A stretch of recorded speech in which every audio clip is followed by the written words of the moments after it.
for listening to Confidence Equals Beauty with Amanda Taylor podcast. I'm your host, Amanda Taylor. I am a trained mental health therapist with years of experience working with people of all ages. I am passionate about helping others find their own inner confidence and overcoming negative stigmas. I have spent my entire life trying to help others in their times of need, but I was struggling to overcome my own insecurities, trying to show up how I thought others wanted me to be. It was not until I finally reached inside myself and gained my own confidence I was really going to find my true passion and purpose and wanting to help others do the same. I want to help you discover how beautiful and wonderful you are using my own life experiences and tips. Here we will talk about all topics that can help you find your own true confidence, because confidence equals beauty.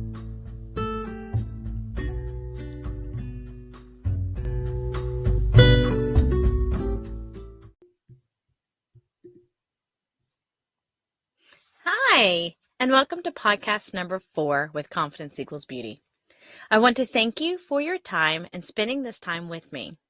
I hope that these podcasts bring you encouragement and help you discover how amazing you really are. Today, I want to go over a topic that seems to be a huge source of why we struggle with confidence, specifically in trying new things and growing into better versions of ourselves. So, fear of failure is something I believe we all can relate to, and we've all experienced at one time or another. I know for me, every single time that I have like this big idea and anything that goes beyond what I'm comfortable with, you can call it your comfort zone, your comfort level. But for me, if it's out of something I feel comfortable with, I start to think and analyze every single detail, every single thing. And I think of all the things that could go wrong and how I will fail at it. And sometimes I have let moments and opportunities pass me by because I allowed my fear of failure to take over, and I did not even attempt to even try the opportunity that was presented. Fear of failure is very strong, and people have missed out on opportunities, especially starting out something brand new. The thing about failure is most of the time failure is not a bad thing, and it can lead to a great success. Most people I know who have been very successful have admitted that they have failed so many times before the outcome was in favor of their success. So what causes fear of failure? There are so many things that can contribute to you having this fear of failure. This fear can stop you from starting new things, self-doubt, you doubt yourself, you can slow you down from making progress. So here are some things that I've kind of come up with that I think can cause fear of failure. So one of the things is perfectionism. And I really struggle with this concept. I want to try something. And when I try it, I want to do it right the first time and move on. I do not like the process of working through anything and waiting for a mediocre outcome. And I can use like when I was a kid and even now playing piano.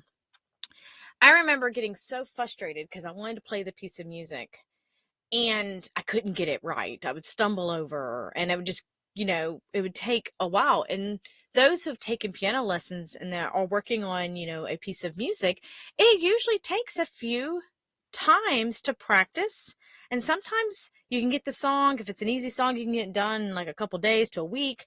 But when you're working like on your recital, it takes months to prepare. And so I would get so frustrated and just aggravated because here I'm practicing and I'd mess up. And I wanted it to be perfect the first time I ever played it. And I had to realize that each time I messed up, I was learning more and more about how the piece of music was supposed to sound. So to a perfectionist, it feels like everything needs to be perfect. And the idea that the outcome is not perfect is perceived as a failure. Many perfectionists will not even try stepping out of their comfort zones. They will avoid a lot of things to avoid feeling like a failure. Another thing I think that leads to fear of failure is when someone has, their self-esteem can be easily broken down. If I was to ask any successful person who has true self-confidence, did you fail before you succeeded? The answer is usually yes. Someone with a strong sense of confidence will understand failure is part of the process, and the process is the learning experience. Someone who has self-confidence, they can easily be broken down, or they can easily get their feelings hurt or anything like that. A lot of times will avoid risk, and they will make sure that they are safe and that they do not take any risk. So moving on, I think another thing is childhood patterns. For many of us, fear of failure was actually a learned behavior taught to us from many generations that we didn't even realize was happening. Somewhere in childhood, it was installed by parents, family, the previous generation, a rule that caused children to constantly seek permission and reassurance that was carried into adulthood. So now that we have kind of defined fear of failure and the potential causes of why it exists, I think we really need to dive into how do we overcome this? And so I think one of the first things to really do is just identify your fear. And it seems so simple, but honestly, I think it's really hard. And this is a hard part, and you have to ask yourself the question of what is the root cause of this fear of failure? Maybe one of the examples used before was the reason. Either way, you have to look deep in yourself to figure out what is happening and what is holding you back and causing you to have that fear. I don't think this is the time you can play victim or make excuses of why. I think it's just the time to just figure out the root cause. So let me use me. My fear of failure resulted in many childhood experiences. And I did a lot of things as a child. I was a singer, actor, dance team, musician. I loved drama. I loved theater. I loved marching band. I just did a lot of things in the creative arts. And a lot of times, because it was such a love of mine, it was something I was really good at. And I had many friends and their parents say some of the worst comments about me having successful moments. I would overhear parents saying things like, "Oh, Amanda is just a teacher's pet. That's why she got the role. Amanda's mom was in charge of the dance team, which is why she got the lead." Truth be told, my mom never played favorites, and I think she was harder on me to even get the parts. And I was her daughter, but she didn't play favorites. And now, this was really heartbreaking for me, knowing that adults were angry and jealous of me. I was just a child or a teenager. They were angry that their children did not show up or show out during the tryouts. They decided to show their ugly sides. And this started teaching me not to come out and really give it my all when it was tryout times or when it was rehearsal times. A lot of times I would hold back because I was scared to really show what I was capable of doing because I was afraid of how they would respond. Another thing I learned was not even to talk about the things I was successful at, because I learned as a child that if I was good, somehow I would be punished. And so this looked a lot like in friendships, like my friends would kind of stop talking to me because they got mad about something that I did that was good. Later find out, they admitted me, they were jealous of watching me doing the things that I love and they're good at, and they wish they would have done the same thing. It's all water in the bridge. And of course, there's a lot of forgiveness that has done and a lot of friendships that have been mended.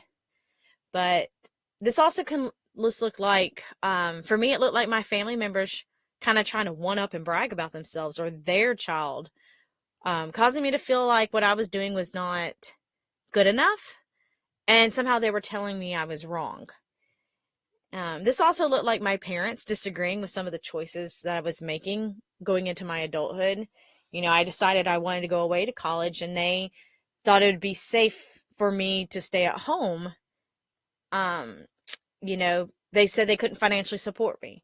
And so there was a lot of conflict in me going away to college, which was scary, but I did, But a lot of these things, they carried into my adulthood, and I learned kind of a fear of failure that stopped me from doing things that I've always wanted to do. So I think it's really important to identify your fears and try to understand where the root cause is started. Second thing I think to do is think about yourself in a more positive way. What we believe and what we tell ourselves. And that's kind of powerful. We believe what we tell ourselves. If you think more negative, you will behave in a negative way. In a world that is like obsessed with success, it's important to know that failure is part of the process. And some of us are lucky to get it right the first time, but there are more no's than I think there are yeses. And I think there are more oops moments than right moments. And I think having this realization can help you think more positive. So, for example, you get a no for an answer. You can tell yourself, this may not be the right timing, but if I keep going, eventually I will get a yes. Identify the negative thoughts that are the triggers to you and that you tell yourself the opposite.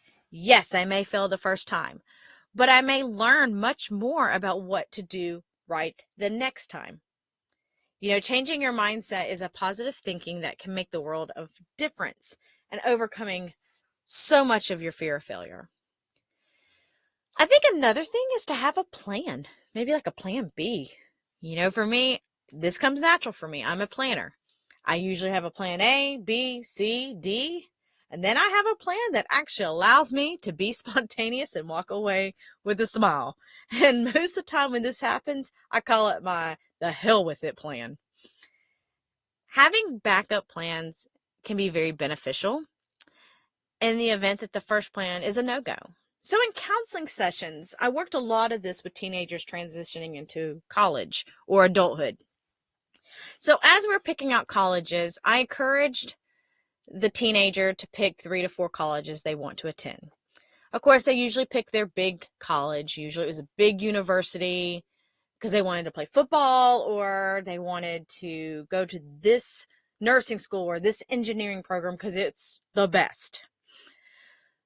But I also really encouraged them to pick other colleges that were just as good in case the first college did not accept my client. So this kind of helped give the student a chance to have hope instead of feeling like a failure from the get-go.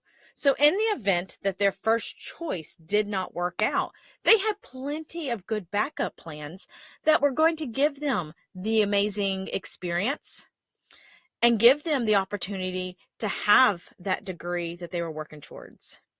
So working with these clients, we a lot of times found out that the plan B college was actually the more perfect fit for them. Maybe it was a smaller setting. Maybe it was more one-on-one time with the professors. Maybe it was a cheaper tuition. But looking back, and sometimes when I run into some of these old clients, they will tell me that their second choice was actually the better choice.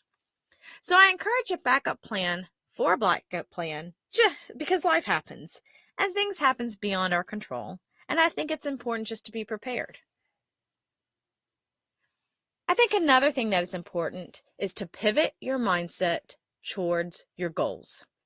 And what I mean by this, instead of the first thing you do when thinking of stepping out and trying something new and telling yourself, oh my God, I will fail. This will never happen. This is stupid. I'm not good enough. I want you to start believing in yourself. When you are changing or you pivot the mindset, it is almost a guarantee that you will start seeing success and that the fear of failure diminishes. When you change that mindset, instead of like, okay, that was dumb, you can be like, okay, that may not have been the best choice. However, I know not to do that again. I mean, think about it. That actually creates more positive, more success in your life. So all you need to do is really work on believing in yourself to achieve those goals. My stepmother once told me when I was going through my divorce, and I tell you, I was so scared, and the fear of failure was very, very real in my life. I felt extremely paralyzed where I was at. I didn't know what was going to happen. I didn't even know how to move forward. And what she told me was one step at a time, one day at a time, and eventually this will be easier.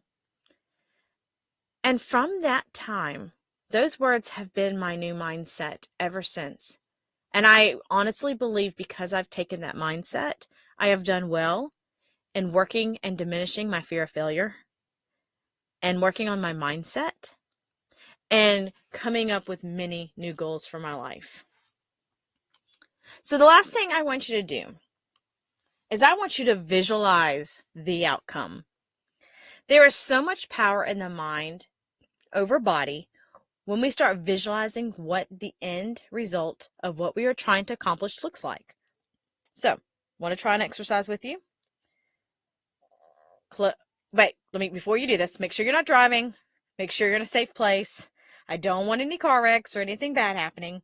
But when you can get to a safe place, I do want you to practice this exercise. Close your eyes and visualize yourself in your already success of your goal. Close your eyes and visualize yourself in that big office. Visualize yourself as the boss. Visualize your family sitting around the dinner table after having amazing conversations because that was a goal you wanted for your family. Visualize yourself and what it looks like to be healthy. Whatever your dream and goal is, start visualizing it now. You will train your mind to see outcomes, not failures, by doing this. You will also be more mentally prepared for the amazing outcome. So fear of failure is a cause for us to not step out of our comfort zones and achieve our dreams and goals. I really encourage you to utilize these tips to better help you become the best version of you. You don't have to live this life having this fear of failure. You were created with a purpose. I strongly believe that God created each one of us. The universe put us here at this moment and at this time for you to live out your best life. And I just can't believe that people could fail. I just don't believe that's an option. I believe you have a fear of it, but I believe when you put your mind to something and you start believing in yourself, you can overcome the fear of failure.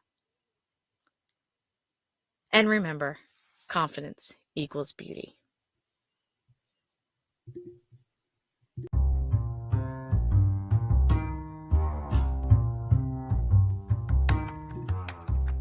If you're looking for more information to read on building confidence or just any life situations, please visit www.confidenceequalsbeauty.com.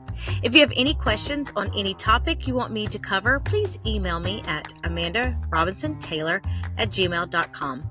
If you would please help me get this podcast to more people who could use the community and support, please like, follow, subscribe, and share this podcast.